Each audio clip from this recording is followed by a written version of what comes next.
Everybody, happy fun Friday. Rocking and rolling from LBI. We get a quick view of the ocean and stuff that's, oh, the video's not working, so can't do that. So we're gonna have the video working. Unblinded team, let's get on it. Matt, I don't know why the video's not working, what's happening, but we are ready to go. 5 wide receiver set. How are you guys doing? What time did you get up this morning? What have you done? Have you hit your ECD time? Where are you in the 18? Where is your emotional energetic transference? Are you ready to load people unconditionally with boundaries all day today? Have integrity, scarcity present, acknowledge, validation, congruence. Fernando, are you ready? What's up? I am ready, and I am wondering what song that was just jamming. I am a fan of the bagpipes, so I was like jamming out, rocking out right before this call. ECD time, full effect, team check, delivered, focus, anchored, and you're like on high, you're like on energy. I wonder why, because you've been up early doing all sorts of amazing things once again. So let's kick it back to you to drive us on this fun Friday. Yes, had the unique privilege of being on Fox News this morning nationally, so we will share that, put that out there, speaking into the dynamics that are occurring in the world as they relate to big tech. And believe it or not, President Donald Trump, President-elect Joe Biden actually agree on something. In fact, I think they agree on a lot of things. That's a story for a different day. But they actually affirmatively agree on something, that Section 230, that's the Decency Act, is being misused and abused by big tech in a variety of ways. What do we do next about it? People have some, differing thoughts, but they agree on that. So that was the beginning of the conversation on Fox News. That will continue probably shortly on the Todd Puro show. We'll post that later.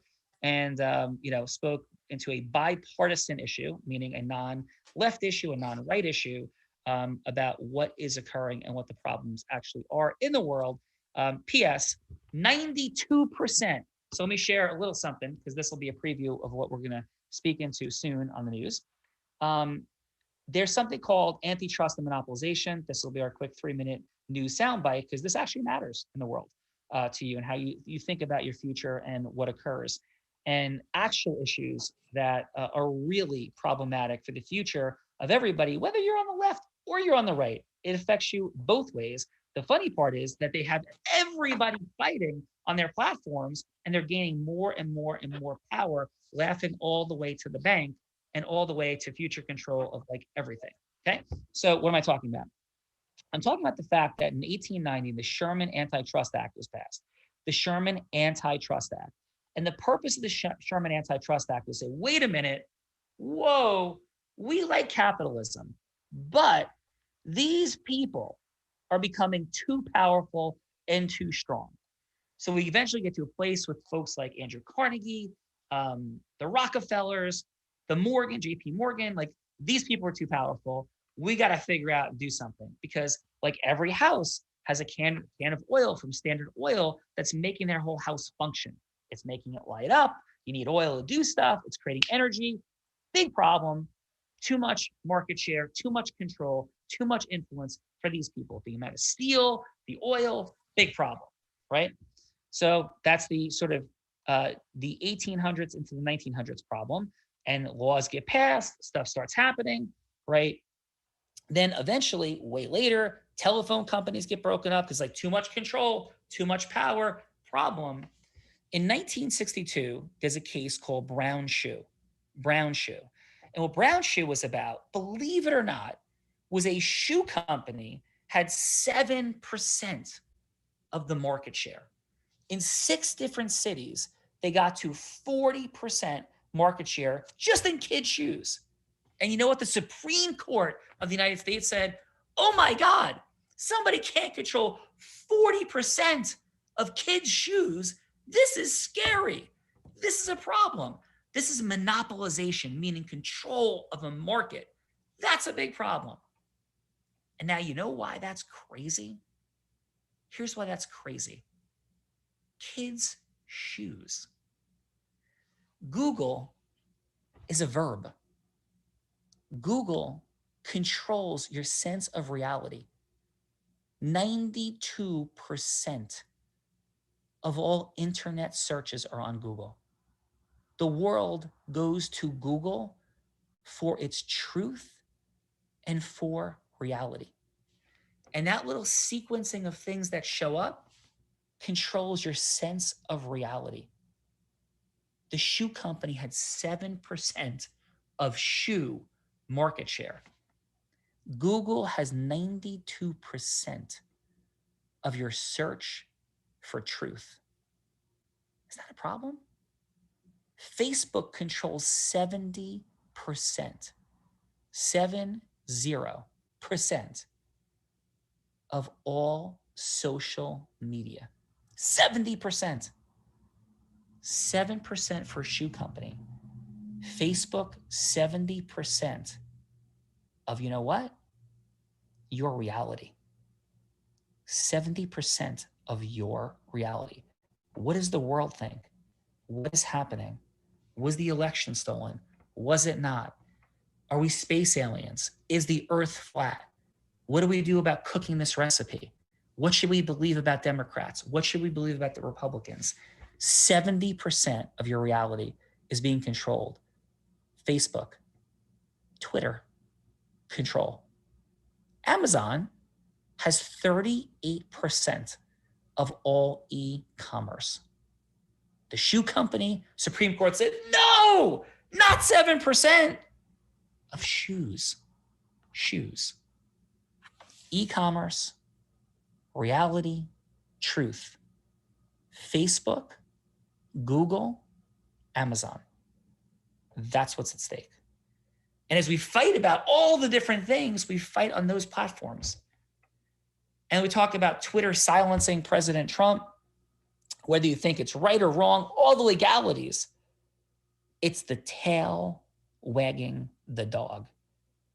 Because what you think about economics, what you think about ideology, what you think about politics, what you think about religion, what you think about the environment, what you think about men, what you think about women, what you think about clothing, style, dieting, food, all of it, vaccines, all of it are being fed to you, see the social dilemma, through these prisms, and we are unconscious to it. And we think it's just reality. That's a problem. So that's the topic we're talking about. And we are working on remedy, because Unblinded is a search for truth and reality. Notice, I didn't tell you what to believe about anything. I told you numbers and problems and issues. And about 10 years ago, I thought about creating something called Truth Newsroom. And two issues. One, that the facts are true. Second, that the facts we select to talk about are relevant. That's as relevant as I think those problems are, because now you have a sense of awareness about a gigantic issue in the world, a gigantic issue, right? And we spent 5 minutes in a box. Now let's talk about your life, your numbers, your money, your time, your magic, because that's what we're here to talk about. So you have enough. Like, that's a problem. We got to think about fixing that.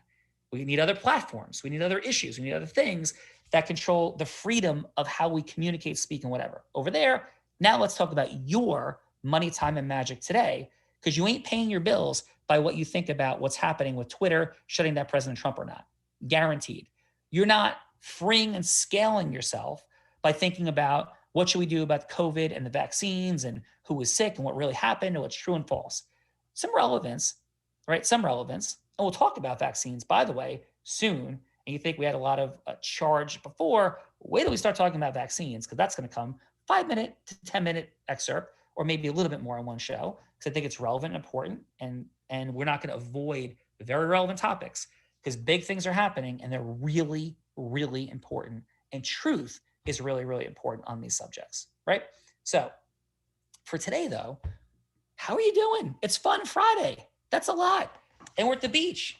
And Fernando, you've almost drowned out there. How many times, bud? Every single time I've been there with you. So I'm going to go with like 7 to 9. Yes. It's a beautiful day. This is a wet chair, so I'm definitely not going to sit in it.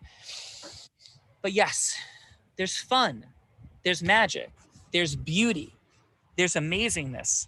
AG, what do you remember about that ocean at midnight? And what do you remember about that ocean at midnight back at the Unblinded immersion? Now, I'll tell you what I remember, but just seeing you there, and even seeing you there last night, just gave me like a calming peace. I love when you're there, and it brings me back to all the just the fun and learning. And then now you just screwed it all up by making me remember that night. But so what do you remember about that night? I remember being absolutely petrified, and like scared of what might happen. I remember feeling, just feelings I haven't felt since I was a little kid, about to go over the top on a roller coaster that was like, and I don't like roller coasters. So for me, I remember the one at Great Adventure, and the first time I went on it, and I was like literally about to pee myself. And that was the first time I felt that since then. So thank you for that, Sean. And then what do you remember, Fernando, about being down here in this area? And for those that weren't here, what was going on that night in this area? There were massive fire pits. There were close to 80 members of our tribe family coming together after going into tornado-like conditions in the water at midnight, as we all ran in. And actually, what's funny, I remember Matt pulling like this trolley that was like this sound system, sweating profusely like the time he almost missed the flight, trying to run his A to the ocean, come back to have audio and everything, as we burnt our fear of failure and rejection. And there were FUs to all the limiting beliefs that have stopped us in the year 2020 and before and beyond. And the Jaws music playing. Jaws music. Up that embankment was the DJ system. Matt bringing it up, Jaws music playing, out onto that beach. Andres got a concussion. Love you, brother. Thank you for hanging in despite the concussion. And Neil Gupta had all kinds of things happen to him. I'm not even quite sure. I think it dislocated something, shoulder, elbow, or something. Thank you, Roger Sahori, for putting it back in, and all kinds of craziness. And one of my favorite moments of the entire evening, was at some point Mona goes, hey, I see people. Look at how nice that is. They're taking pictures and videos of everybody. Isn't that nice? I said, they're not taking pictures and videos because they're happy off that porch. They're taking pictures and videos because they're like documenting it in case something horrible happens, because they think we're completely crazy, because Joe Hagan and Gina are dancing around the fire like lunatics, throwing logs into it and screaming the F word. So like that happened. So Long Beach Island has never been the same, but it was truly and absolutely wonderful and remarkable. So on this fun Friday, because we have been intense, 5 wide receiver set, we've been in the micro distinctions of all of it, left and right and nonstop, right? My question is, what do you do for some fun this weekend? What are you going to do for fun this weekend in your head, your mind, actually, practically, like what's there for you? So AG, you work hard, you're a pickleball aficionado, if not addict. What's going to be fun, Adam Gugino, that you do this weekend? I mean, you said it. I'm definitely going to find an hour or two to play pickleball. Believe it or not, there have been some diehard rock stars in my mother's retirement community that even in 30-degree weather have been making their way out to the court and making it happen. And it hasn't been often, but when it is, I get out there for an hour. I'm the only one not wearing gloves, and I will make sure to get an hour or two in this weekend for sure. As long as there's no rain, we'll be out there. Yes. And let me ask you this question, right? How is your pickleball game? Like, how is your rising level of mastery of pickleball? Like, where are you? It is not where it once was. And I will just simply say, I am not competing at the court where the top players are playing. Number one, my time spent, there was, I think, 3 months in a row that I had not gone once. So it leveled off. Believe it or not, it's almost like riding a bike. I don't think I lost that much from where I was, but for sure I have not accelerated at all. You left the talent hotbed You left the Yes. hotbed, so you leveled off, and if not decrease a little bit. Okay, but have some fun this weekend. Fernando, and anybody else that wants to jump in the chat, let's start sharing. What are some fun things you're going to do? What are some emotions that you're committed to experiencing? So, Adam, what emotions are you committed to experiencing this weekend? Joy, relaxation,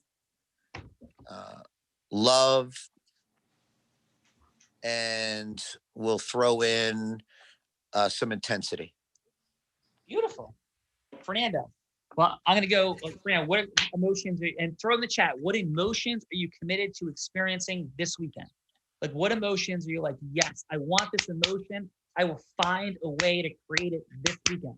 Fernando, how about yourself? What emotions are you going to create an experience on this weekend set by Fun Friday? I'm going to go with love. I'm going to go with calm.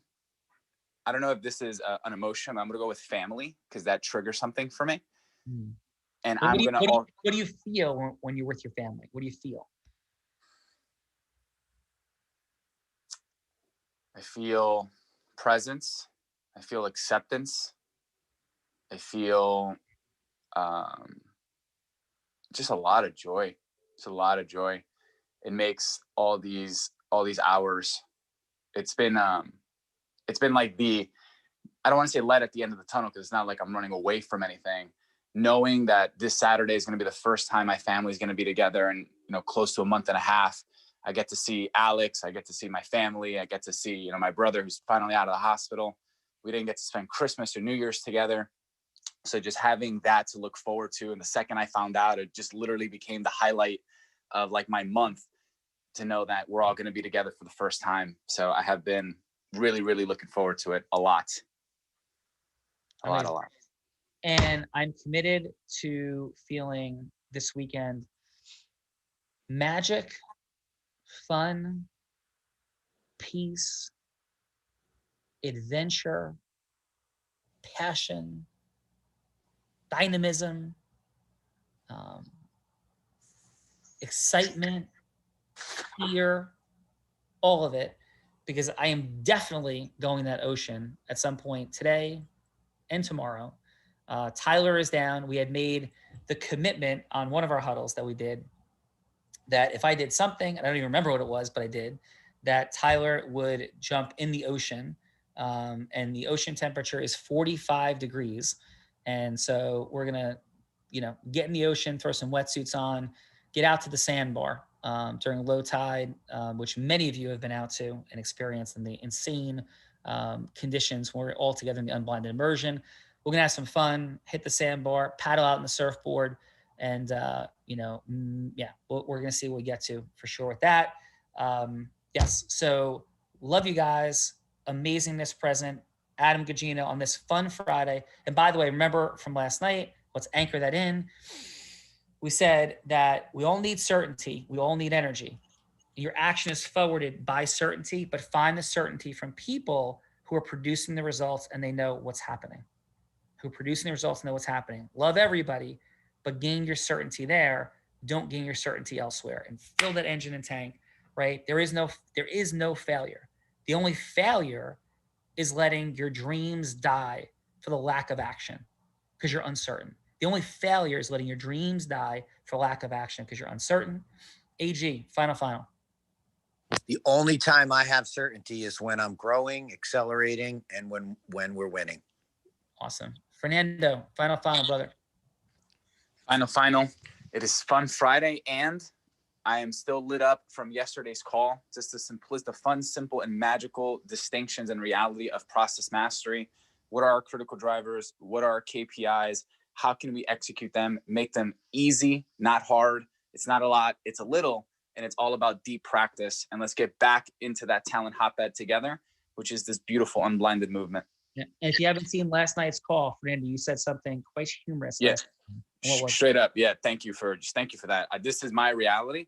If all we did is play the recording of yesterday's call for the next 6 months, never had Sean on again, and all we did is listen to that one call, the collective mastery would rise from, I would go from, let's say, an 8 to like a 9.3. If that's all we did and did nothing else, if we studied no influence mastery, studied no self mastery, even though it was drenched all over yesterday. If all we did for the next 6 months is watch that call twice a week, it doesn't have to be every day, twice a week, Tuesday and Thursday, collective mastery would rise exponentially. Fact. Yeah. Love you guys. Let's go with Bruce Springsteen. We take care of our own. Bruce Springsteen, we take care of our own, because at Unblinded, we take care of our own. You cause leadership. You take care of your own. We're in this ecosystem thing together. We have unity. We have unity. We have unity. Do not buy into any other reality. We agree on 99% of things. Love you, and don't let anybody divide us.